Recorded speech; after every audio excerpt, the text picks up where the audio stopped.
ನೋಡಿ ವಿದ್ಯಾರ್ಥಿಗಳೇ, SSP ಕುಡಿಯಿಂದ ಅಥವಾ ರಾಜ್ಯ ವಿದ್ಯಾರ್ಥಿ ವೇತನ ತಂತ್ರಾಂಶ ಸ್ಟೇಟ್ ಸ್ಕಾಲರ್ಶಿಪ್ ಪೋರ್ಟಲಿಂದ ಒಂದು ಹೊಸ ಅಪ್ಡೇಟ್ ಬಂದಿದೆ. ಇದು ಇನ್ನೂ ಅಧಿಕೃತವಾಗಿ ಆದೇಶ ಆಗಿಲ್ಲ, ಯಾವುದೇ ಡಿಪಾರ್ಟ್ಮೆಂಟ್ ಕೂಡ ಆದೇಶವಾಗಿಲ್ಲ. ಬಟ್ ಕೆಲವೊಂದಿಷ್ಟು ಮೂಲಗಳಿಂದ ನಮಗೆ ಬಂದಿರತಕ್ಕಂಥ ಮಾಹಿತಿಯನ್ನು ನಿಮಗೆ ತಿಳಿಸ್ತಾ ಇದ್ದೀನಿ. ಇದು ಆದೇಶ ಬಂದ ತಕ್ಷಣ ವಿಡಿಯೋ ಮಾಡಿಕೊಡ್ತೀನಿ. ನೋಡಿ ವಿದ್ಯಾರ್ಥಿಗಳು, ಅದೇನಪ್ಪ ಅಂದರೆ ಈ ವರ್ಷದಿಂದ ಈ ಒಂದು SSP ಸ್ಕಾಲರ್ಶಿಪ್ಗೆ ಅರ್ಜಿ ಸಲ್ಲಿಸ್ತಕ್ಕಂಥ ಎಲ್ಲ ವಿದ್ಯಾರ್ಥಿಗಳು ಬಯೋಮೆಟ್ರಿಕ್ KYC ಮಾಡಿಸ್ಬೇಕು ಅಂತ ತಿಳಿಸ್ಕೊಟ್ಟಿದ್ದಾರೆ. ಬಯೋಮೆಟ್ರಿಕ್ KYC ಅಂದರೆ ನಿಮ್ಮ ಆಧಾರ್ ಕಾರ್ಡ್ ನಂಬರನ್ನು ಹೇಳಿ ನಿಮ್ಮ ಒಂದು ತಂಬಿಟ್ಟು ಬಯೋಮೆಟ್ರಿಕ್ KYC ಮಾಡಿಸ್ಬೇಕು.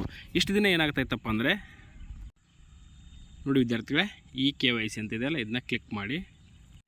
ಇಲ್ಲಿ ನೀವು your Aadhaar KYC needs to be done, capture your photograph for scholarship purpose, please provide your consent for the same ಅಂತ ಇದೆ. ಇಲ್ಲಿ ಏನಾಗಿದೆ ಅಂದರೆ ವಿದ್ಯಾರ್ಥಿಗಳೇ, ನೋಡಿ ನಾನು ತಿಳಿಸ್ಕೊಡ್ತಾ ಇದ್ದೀನಿ.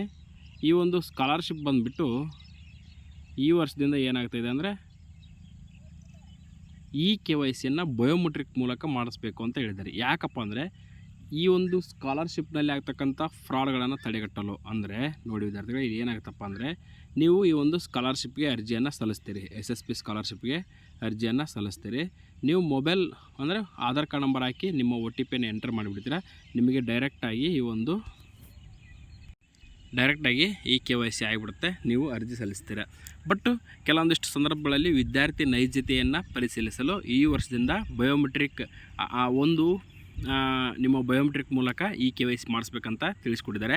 ಅದು ಮೊದಲೇದಾಗಿ ನಮಗೆ ತಿಳಿದು ಬಂಥ ಮಾಹಿತಿ ಪ್ರಕಾರ ಕರ್ನಾಟಕ 1, ಗ್ರಾಮ 1, ಬೆಂಗಳೂರಿನಲ್ಲಿ KYC ಮಾಡಿಸ್ಬೋದು, ಬಯೋಮೆಟ್ರಿಕ್ KYC, ಅಥವಾ ನಿಮ್ಮ ಕಾಲೇಜಿನಲ್ಲಿ ಕೂಡ ಆಪ್ಷನ್ ಕೊಡ್ತಾರೆ ಅಂತ ಹೇಳಿದ್ದಾರೆ. ಬಟ್ ಅದಿನ್ನೂ ನಮಗೆ ಮಾಹಿತಿ ಅಪ್ಡೇಟ್ ಆಗಿಲ್ಲ.